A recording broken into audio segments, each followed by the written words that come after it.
Halo jiwaku, masih di tutorial Jiwa Flow. Pada video kali ini kita akan membahas mengenai output dari hasil simulasi fitur probabilistik pada Jiwa Flow.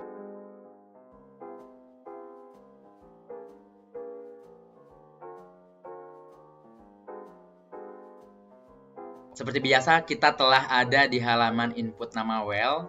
Pada kesempatan kali ini, saya ingin langsung melot data dari hasil simulasi yang telah dilakukan sebelumnya dengan menggunakan fitur probabilistik dan tidak akan melakukan input ulang. Langsung saja kita pilih load data, kemudian kita pilih dari source file, dan kita pilih sumur yang sebelumnya telah dilakukan dengan menggunakan simulasi probabilistik pada Jiwa Flow. Di sini saya namakan B3, sumur B3, select, dan kita langsung dihadapkan pada output dari simulasi yang telah dilakukan tersebut. Nah, di sini bisa kita lihat ada histogram plot dari flow rate, fluida produksi. Nah, di sini teman-teman juga bisa memilih parameter yang ingin ditampilkan pada histogram plot. Apakah itu enthalpy, megawatt steam, dan lain sebagainya bisa dipilih. Kemudian bagaimanakah jika teman-teman ingin melihat output curve? Gampang saja, kita tinggal scroll ke bawah dan kita tinggal pilih sort data by, misalnya kita ingin menampilkan output curve untuk mass flow-nya. Kemudian kita ingin melihat nih output curve untuk mass flow pada probability berapa gitu. Kan ini karena probabilistik, berarti teman-teman akan ada beberapa probability ya. Seperti probability 10, 20, sampai 99. Nah, namun kalau misalnya teman-teman ingin membandingkan semua probability, jadi tinggal langsung klik aja all. Nanti teman-teman bisa memilih semua probability untuk ditampilkan output curve-nya.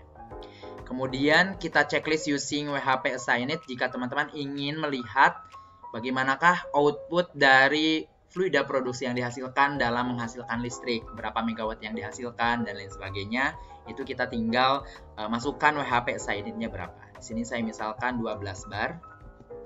Dan kita langsung klik saja generate output. Nah, berikut output curve yang dihasilkan. Nah, kita tinggal memilih saja output curve pada probability berapa yang ingin kita lihat. Misalkan kita sangat yakin nih pada data yang kita masukkan, pada interval data yang kita masukkan pada fitur probabilistik. Berarti kita yakin nih probability 90 adalah yang lebih mendekati gitu untuk kondisi sumur ataupun feed zone yang sedang kita lakukan simulasi. Kita pilih P90. Tapi kalaupun pesimis pada interval yang dimasukkan, ya udah untuk menampilkan P20 rasanya cukup. Itu gimana dari referensi teman-teman sekalian. Nah, di sini juga kita bisa kembali pada histogram plot. Misalnya kita ingin melihat histogram plot kembali dan kita bisa juga kembali lagi pada output curve tadi. Kemudian mari kita lihat table output. Nah, table output ini kalau misalnya kita klik, sebenarnya datanya tidak ada, tapi di sini kita perlu memancing terlebih dahulu agar datanya ada. Misal kita pilih P10. Nah, kemudian jika kita balik lagi tadi, yang P1 ada gitu. Jadi harus dipancing terlebih dahulu. Nah, tabel output ini, tabel yang ditampilkan itu berdasarkan jenis grafik yang ditampilkan pada analysis curve. Di sini kan yang sedang ditampilkan adalah output curve, maka di sini pada tabel yang ditampilkannya juga adalah output dari sumuran tersebut dalam bentuk tabel. Kemudian jika kita di sini klik histogram plot, maka pada tabel output juga yang akan ditampilkan adalah data-data yang berhubungan untuk mengenerate histogram plot. Di sini ada generate datanya, kemudian ada bisa kita lihat probability datanya, P10, kemudian P20, dan lain sebagainya. Kemudian kita juga bisa melihat dari probability feed zone-nya. Jadi kalau probability feed zone-nya ini istilahnya kita melihat nih angka acak yang diambil oleh sistem tuh berapa aja gitu pada interval yang kita masukkan. Ini kita bisa lihat di sini. Kemudian kita kembali ke output curve plot. Nah, di sini juga kita bisa memilih nih output tabelnya yang mau dilihat di probability berapa. Nah, ini juga kita bisa melihat nih megawatt yang dihasilkan dengan WHP tadi yang dimasukkan adalah sebesar 12 bar. Dan kita juga bisa langsung copy datanya dan kopikan langsung ke Excel-nya seperti itu.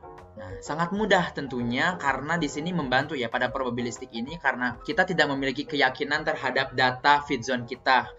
Kita hanya memiliki referensi interval kedalaman feed zone-nya atau interval dari enthalpy feed zone-nya. Kan tidak mungkin kalau misalnya kita merun satu persatu, misal interval 1200 sampai 1300, kan tidak mungkin kita merun 1200, kemudian melakukan simulasi untuk entalpi 1250. Kan itu tidak bisa satu persatu ya, karena membuang waktu. Namun pada fitur probabilistik ini teman-teman bisa merun hanya satu kali saja untuk banyak kemungkinan yang bisa terjadi pada interval nilai yang teman-teman masukkan. Jadi ini benar-benar memudahkan daripada teman-teman merun satu persatu, teman-teman bisa merunnya sekaligus sehingga teman-teman bisa membandingkan manakah yang akan membantu teman-teman dalam mengambil keputusan terhadap sumur yang akan dibuat ataupun sumur yang akan dievaluasi.